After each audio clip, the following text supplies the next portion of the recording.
The International Friendship Bell in Oak Ridge now has a new home.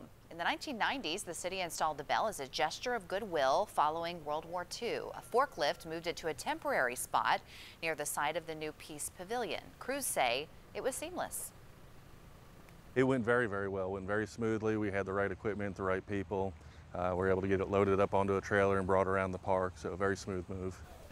The bell will eventually be hung inside the pavilion. It was created to house the bell and bring a larger pavilion to provide a place for visitors to thoughtfully reflect. After years